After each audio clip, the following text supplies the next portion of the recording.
Good morning everyone, welcome back to my channel. আশা করি সবাই সুস্থ আছো, ভালো আছো, স্বাভাবিক আছো। আমি কুট্টিও খুব ভালো আছি। ঘড়িতে এখন বাজে 9:50। কুট্টি বেরিয়ে গেল 8:15-20। ও বেরিয়ে গেল, আমিও উঠলাম, উঠে স্নান টান কমপ্লিট করে নিচ্ছি। বুঝতেই পারছো দেখে আমার স্নান টান কমপ্লিট হয়ে গেছে। এখন যাব ঠাকুর ঘরে, পুজো দেব। পুজো দিয়ে আজকে একটু পাতলা করে ডিমের ঝোল রান্না করব। ওই জন্য পুজো আগে, স্নান যেহেতু হয়ে গেছে ওই জন্য ডিম টিম আগে ধরবো না। স্নান যেহেতু হয়ে গেছে তাই আগে পুজোটা করে আসি। পুজোটা করে এসে ডিমের ঝোলটা বসাবো। আজকে 4-5 দিন বাদে আমি ঠাকুর ঘরে যাচ্ছি। আর চান টান করে ছাদে বেরিয়েছি ঠাকুর ঘরে যাওয়ার জন্য। মনটা খুশ হয়ে গেল। এই যে একটা জবা ফুল, এই আর একটা জবা ফুল। ওম নমঃ ভগবতে বাসুদেবায় নমঃ।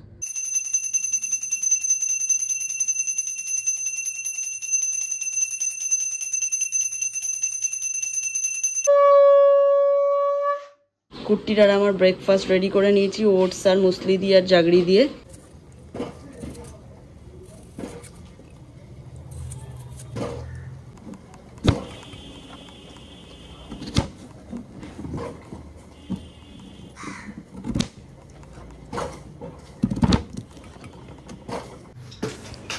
সকালবেলা এত তাড়ায় থাকি, মানে তোমাদের সামনে যে ক্যামেরায় কথা বলবো হাতে ধরে সেটা টাইম থাকে না। মানে কী হারে রান্না করছি তাড়াহুড়ো করে, দেখো শুধু এটা মেশাচ্ছি ওটা মেশাচ্ছি আর ঢালছি, আর 1 চামচ করে ব্রেকফাস্টটাকে বানিয়ে রেখেছি, রান্না করছি আর খাচ্ছি। মানে সকালবেলা আমার এত তাড়া থাকে, যতই তাড়াতাড়ি ঘুম থেকে আমি উঠি না কেন সেই লাস্টের দিকে আমার তাড়াহুড়ো হবেই হবে।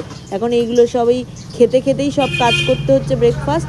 আর এখানে আমি ডিমের ঝোলের জন্য সব কিছু বসিয়ে দিয়েছি, আর এগুলো এখন ধোয়ার জন্য বেসিনের দিকে শুধু দৌড়াচ্ছি আর আসছি। বেসিনটা পাশে হয়ে একটা দিকে সুবিধা হয়েছে, কিছু হলেই হাত পাতগুলো ধুয়ে নেওয়া যায়, টুকটাক বাসনপত্রগুলো ধুয়ে নেওয়া যায়, এই করা যায় আর কি। আর ডিমের ঝোলটা একদম পাতলা করেই বানাচ্ছি, নুন এমনি একটু গোটা জিরে ফোড়ন দিয়ে, আর পেঁয়াজ আদা রসুন আর টমেটো দিইনি, পেঁয়াজ আদা রসুন একটুখানি একসাথে মিক্সিতে পেস্ট করে নিয়েছি। আর মশলার মধ্যে শুধুমাত্র হলুদ আর নুন আর চিনি, আর কিচ্ছু না। এটাই দিয়ে কষিয়ে একটুখানি জল দিয়ে দিচ্ছি, জল দিয়ে নামিয়ে নেবো। এই যে পেস্টটা বানিয়ে রেখেছিলাম সব শুদ্ধ, পেস্টটা এর মধ্যে দিয়ে দিলাম, দিয়ে একটুখানি নাড়াচাড়া করে নামিয়ে নেবো। বেশ টেস্টি খেতে হয়। পাতলা তো এখন যা গরম, পাতলা খাওয়াটাই দরকার। এই যে ডিমের ঝোল ফুটছে, ডিম সেদ্ধ করা আছে, এবার দিয়ে দেবো, দিয়ে নামিয়ে নেবো। বেরিয়ে গেছি দোকান যাওয়ার জন্য। বাইরে আজকে তো প্রচণ্ড রোদ। একই কথা তোমাদেরকে বলছি যে চেষ্টা করবে জল, গ্লুকন-ডি, ওআরএস জল ব্যাগে ক্যারি করা। যারা রাস্তায় বেরো আমার মতো কাজে, আমি ক্যারি করি না, আমি দোকানে গিয়ে খাবো, তোমাদেরকে জ্ঞান দিচ্ছি। যারা রাস্তায় অনেকে আছে না, ঘুরে ঘুরে কাজ করো, তাদের জন্যই বলছি। এই তুইও করবি। জলটা দেখে মনে হচ্ছে স্নান করি, জলটা দেখে মনে হচ্ছে লাফিয়ে ঝাপাং করে জলে লাফ দিই। দিতে বাজে 3:30 মতো। সকাল থেকে এই জাস্ট কাউন্টার ফাঁকা হলো। বিশাল চাপ ছিল আজকে, সমস্ত কুরিয়ার, এটা ত্রিপুরার কুরিয়ার, এটা যাবে কোথায় জানো, আরেকটা এটা যাবে টালিগঞ্জের কুরিয়ার, ওপরে এখানে রাখা আছে ইউপির কুরিয়ার, অনেক কুরিয়ার। তার সাথে তো কাউন্টারের লোক ছিলই, আবার এখনো ঢুকছে 2-3 জন। কাউন্টারের এই অবস্থা। এখন আমি ডিনার বলছি দূর, এখন আমি লাঞ্চটা করে নেবো, করে তারপর আবার বিলে বসবো। এখন কুরিয়ারের ছবি আসছে পরপর, ওগুলো আমি বললাম খেয়ে উঠে বিল করছি। আজকে একবার সন্ধ্যেবেলা 7টা থেকে 8টার মধ্যে শ্যামবাজার যেতে হবে। কারণ আমায় যেতে হবে এই কারণেই, আমি যে ডক্টরকে দেখাই সেই ডক্টরের একটা ওষুধ নতুন করে অ্যাডিং হচ্ছে, তার জন্য একটু কথা মানে বলার জন্যই আমাকে একবার যেতে হবে। তাই কুট্টিকে বললাম, ও বললো ঠিক আছে আমি তোমাকে নিয়ে যাবো, 7টা থেকে 8টার মধ্যে যেতে বলেছে। কুট্টি বললো ঠিক আছে, আমি স্নান খাওয়া করে তারপরে আসছি। ঠিক আছে। এই জাস্ট খাওয়া দাওয়া কমপ্লিট হলো। আর শুক্লাকে বলেছিলাম একটা দই এনে দিতে, টক দই, মিষ্টি দই না, এই যে টক দই এনে দিয়েছে। এখন একটা খাবো, খেয়ে এই যে সব মালপত্রের বিল হবে, বিলে বসবো। ঘড়ির সময় এখন 7:10। আজকে বাড়ি চলে এসেছি তাড়াতাড়ি 4টের মধ্যে। এসে খাওয়া দাওয়া করে খাচ্ছিলাম একটু ল্যাদ, তারপরে স্নান টান করলাম। স্নান করার পর মানে কি আর বলবো, স্নান করে মানে এসে বাথরুমে লাইট নেভাতে নেভাতে দেখলাম আবার ঘেমে স্নান হয়ে দিই। তারপর গেছিলাম একটু ঠাকুর ঘরে, অনেকদিন বাদে একটু ঠাকুর ঘরে গেলাম, সময়ই পাচ্ছি না ঠাকুর ঘরেও ঠিকঠাকভাবে যাওয়ার, একটু পুজো টুজো দেওয়া, তাই একটু গেলাম।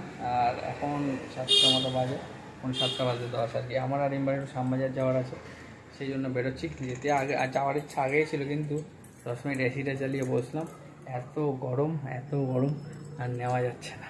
ঘড়িতে বাজে 7:20। এই যে কুরিয়ারগুলো প্যাকিং করতে হবে, এসে করবি। হ্যাঁ, আর কাউন্টারে এই অবস্থা। এখনো একটা কুরিয়ার বাকি আছে, সেটা শুক্লা করুক।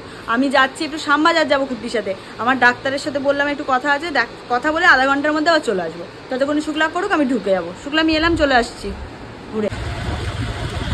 বাইরে পুরো গরম হাওয়া দিচ্ছে। হ্যাঁ, সন্ধে হয়ে গেছে 7:30, সন্ধে কি রাত হয়ে গেছে, 7:30 8টা বাজতে যায়। মানে মনে হচ্ছে লু বইছে, লু। সত্যি মানে কি কষ্ট হচ্ছে, সবে তো শুরু। মানে আমাদের এখানে অবস্থা পুরো আফ্রিকান কান্ট্রিগুলোর মতো হবে, যে প্রচুর গরম পড়ে, গরম অবস্থা হবে। এই না, হেলমেটটা রেখে দাও। আমি 10 মিনিটে আসবো, তোমায় 10 টাকা বেশি দেবো। কাকুর ওপর জোর জুলুম চলে আমাদের। কবে থেকে কাকুর কাছে গাড়ি রাখা হয়, তাই না? অনেক বছর হয়ে গেছে। চলো চলো চলো চলো চলো। এখানে হাওয়া দিচ্ছে কুটি, সুন্দর হাওয়া দিচ্ছে। এসে গেছি শ্যামবাজারে, এবারে যাবো ডক্টরের কাছে, দেখি 10-15 মিনিটে চলে আসবো। 7:40 এলাম, আর এখন 7:48। তার মধ্যে আমাদের কাজ কমপ্লিট। 10 মিনিটে, 8 মিনিটে। ও 8 মিনিটে। এবার চলো যেতে হবে দোকানে, গিয়ে কুরিয়ারগুলো প্যাক করে, তারপর অনেক দূরে আছে, কুরিয়ারগুলো প্যাক করে তারপর আবার আমাকে আমার দোকানে যেতে হবে। ছেলে আজকে কুরিয়ারের পর কুরিয়ার শুধু প্যাকিং করছে আজকে। 3 4 5 6 7 এখানে দুটো আছে। এসি চলে না, কিছু না, এসি দিয়ে জল পড়ছে। আবার কালকে ফোন করলাম, হ্যাঁ মানে এসি চলছে না, এসি থেকে জল পড়ছে, এসি থেকে নিচে জল ভাসছে, এদিকে ঠান্ডা হচ্ছে না। কালকে লোক এসে সাথে দিয়ে। হ্যাঁ, তুমিই তো আমার বল ভরসা। সেই বলও নেই, এখন ভরসাও কমে যাচ্ছে, গায়ের জোর কমে যাচ্ছে খাটাখাটনি করতে করতে। জোরে দমদম রোড হালকা ফাঁকা। ওই ভোটের কিছু প্রচার।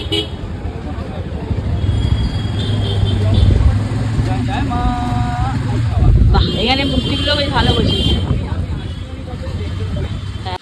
আমরা দোকান থেকে বেরোচ্ছিলাম, তো লোক হ্যাঁচো দিল, মানে এরকম জোরে মাইকে অত জোরে আওয়াজ হয় না। আমি ভাবছিলাম যখন উনি রাত্রেবেলা ঘুমায় তখন হ্যাঁচি দিল, পাশে কেউ থাকলে ছিটকে বেরিয়ে যাবে।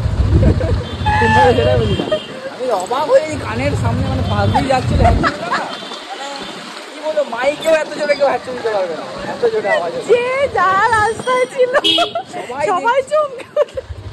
সবাই দেখছে না, কি জোর চমকে উঠেছে সবাই, এত জোরে হ্যাচি দিয়েছে।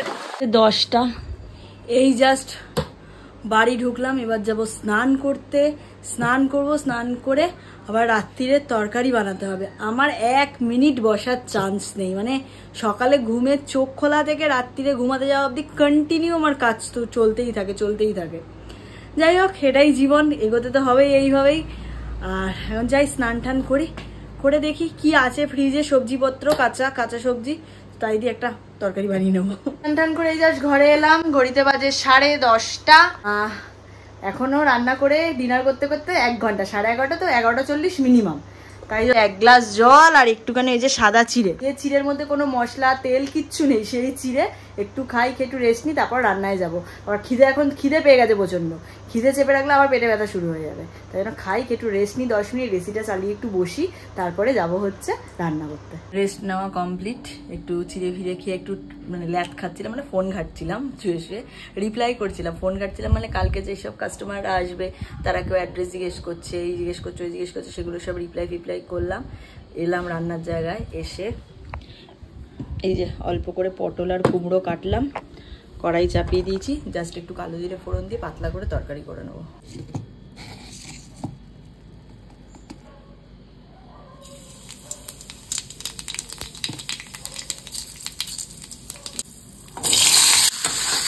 বসিয়ে দিয়েছি, আজ না মনে হচ্ছে একটু তরকারিটা কম হয়ে যাবে আমাদের দুজনের, একটু ঝোল নামাবো যাতে হয়ে যায়। ফ্রিজে একটু মিষ্টি আছে, কুচির হয়ে যাবে, আমার তো মিষ্টি চলবে না। স্যার এই বাড়ি ঢুকলেন, হাঁপিয়ে গেছে গো, আর ওদের দোকানে তো পাখাও ঠিক করে মনে হয় চলে না। পাখা চলে কিন্তু ওপরটা তো সেট, ওই জন্য হেভি গরম তাপ টানে সারাদিন। সকালে মনে হচ্ছে না বয়লারের মধ্যে থাকে, বয়লার মুরগি, ঘুমও কম হচ্ছে, এনার্জিও লস, এক কথায় আমি শেষ। এই যে আজকের ডিনার, কুটি ওঠো না, হাত মুখ ধুয়ে খাও না, এই যে তরকারি বানিয়েছিলাম, এই তরকারি দিয়ে খাবে? আমার এটাই ভালো লাগে, গাছ ঝোল মশলা আর ভালো লাগে না। ওর দুটো রুটি আমার দুটো রুটি, চলো খেয়ে নি।